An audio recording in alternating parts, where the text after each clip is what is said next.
Hey everyone, I'm Ben Schneider, and we're 2 episodes into the second season of NBC's Weakest Link reboot, and after Sunday night's episode, I had to come on here quickly and just get something off my chest here.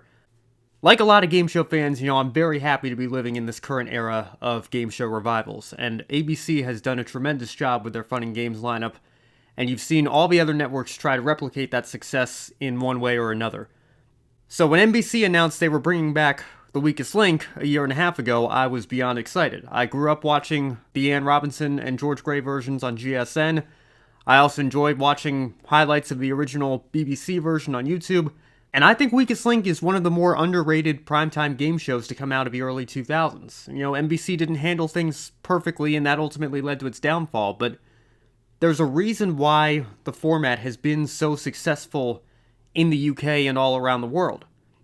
But as I continue to watch the current NBC revival, I find myself more and more frustrated by what I'm seeing. Let me start by saying Jane Lynch is doing a phenomenal job. She is absolutely the star of the show. She's the best possible host for this program. She might not be Ann Robinson, but she is as close as you're going to get. I was so excited when I heard she was hosting the show, and honestly, at this point, she's probably the only reason I'm still trying to keep up with the show. She's doing a great job. But the rest of the show, unfortunately, is an absolute train wreck. Let's start with the money chains. Why in the world do we have prize values that increase as the game goes on? This is one of those instances where the producers took something that wasn't broken and fixed it anyway. The ABC revivals work so well because, for the most part, they don't fix what isn't broken.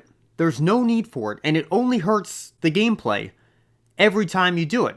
And in the Weakest Link's case in particular, if you take a look at the first round, you'll notice that with these money chains that increase in value, the values that we have in round 1 here, you'll notice the first 5 values increase by $1,000 each question.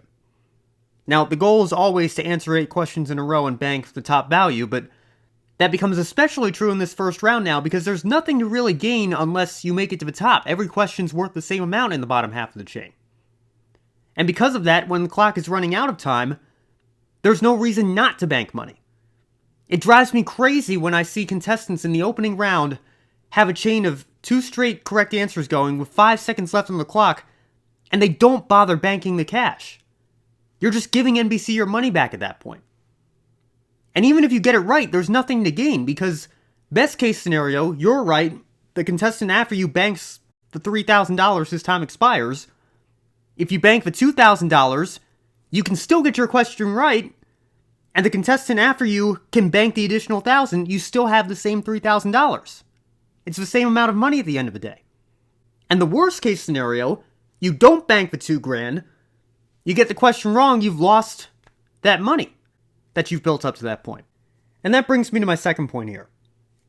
American contestants, or at least the contestants that have been cast by the producers for this revival, they simply don't know how to play this game. This is Who Wants to Be a Millionaire meets Survivor. It's not just a simple trivia game. You need to know game strategy. You need to pay attention to how others are doing because you need to know who to vote off and when to vote them off. But most importantly, you need to know when to bank. And like I just said, the way the money tree is structured, there's no reason not to bank after every single question in round 1 with under 30 seconds to go. Now that's a problem with the production, obviously, but you have to take advantage of that as a contestant. And then there's also no reason to bank on the second question of the round, which prevents a chain from being started at all. At the beginning of the round, you should be trying to get to the 25,000. Every question's worth the same amount. I remember George Gray making fun of the contestants on his version for banking like chickens, as he put it. I remember that phrase very vividly.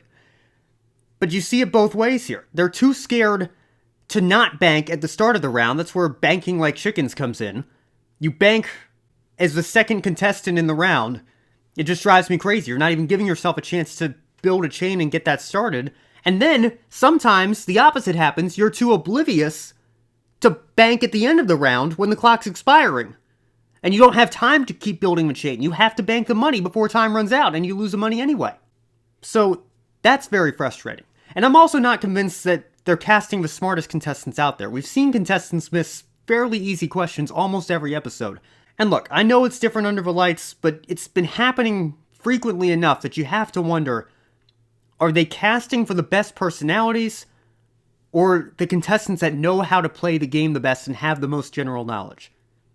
And I think anytime you're casting for a game show or a quiz show that's based largely on trivia, you have to go with the latter of the two.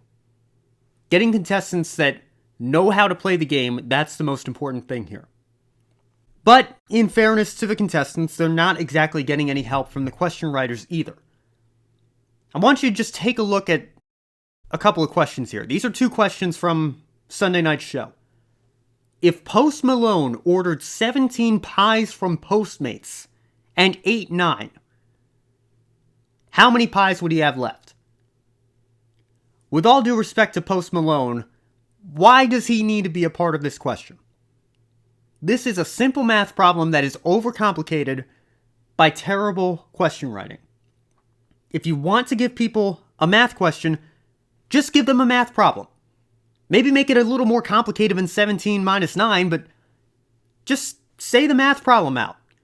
If you insist on making it a word problem, that's fine, but don't overcomplicate it. You can still give them a simpler word problem than that. Now, Post Malone, Postmates, I guess you're trying to trip them up a little bit, but I don't like that. It's not a good question. And the second one here is even worse. If a Yeti says no to spaghetti, he may be watching his carbs, which is short for what word? You know how that question should be asked?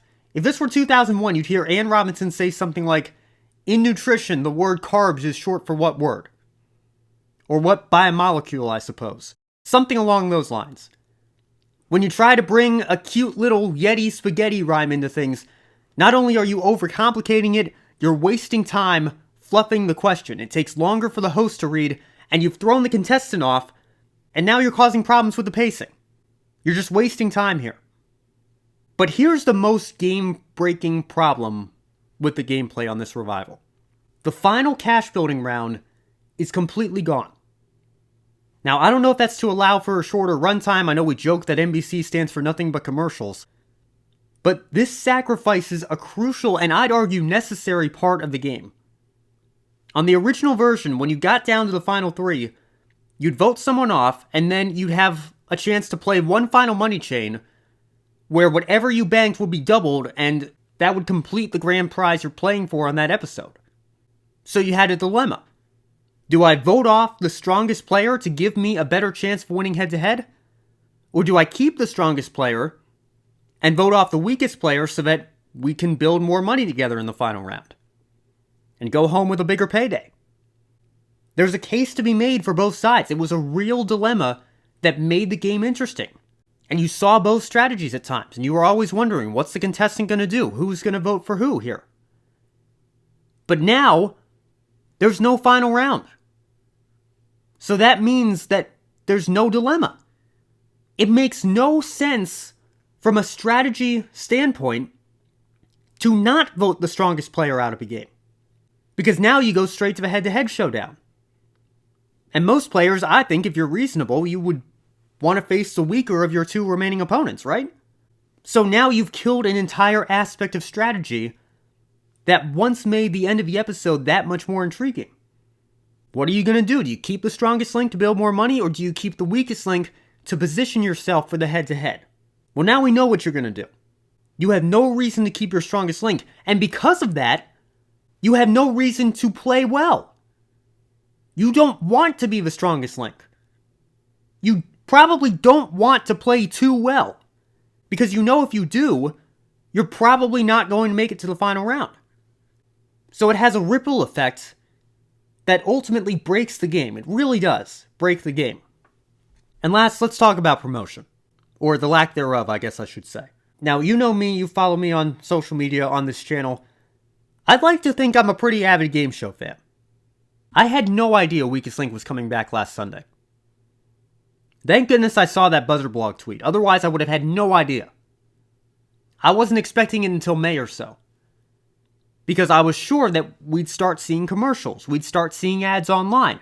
we'd start seeing activity from the show's social media pages. And as I sit here recording this, the @WeakestLink Twitter account has not tweeted in over a year. They've updated their bio, so that's at least something. But there hasn't been a single tweet from the account in over a year.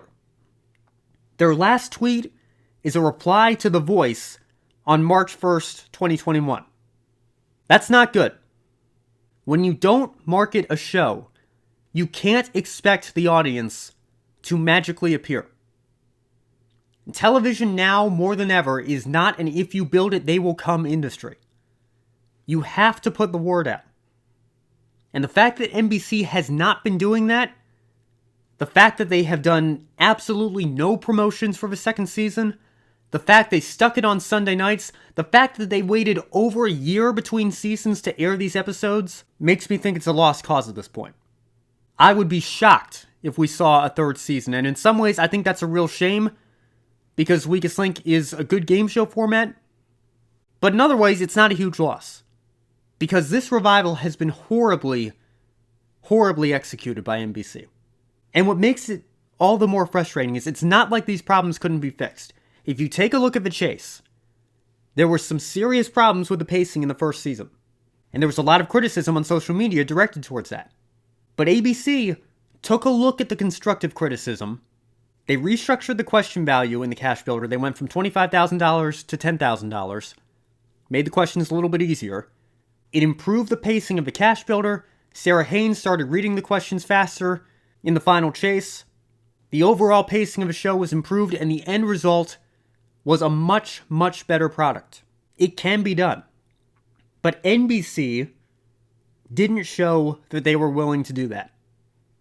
And because of that, it hurts me to say it really does, but I can't exactly say I'll be devastated if the show doesn't come back after this season. So that's where I am with The Weakest Link. And like I said, I hate it. I don't want to be making this video. I wish I could say that I've loved having Weakest Link back on my television. And I hope that after this revival ends, it's not the last time.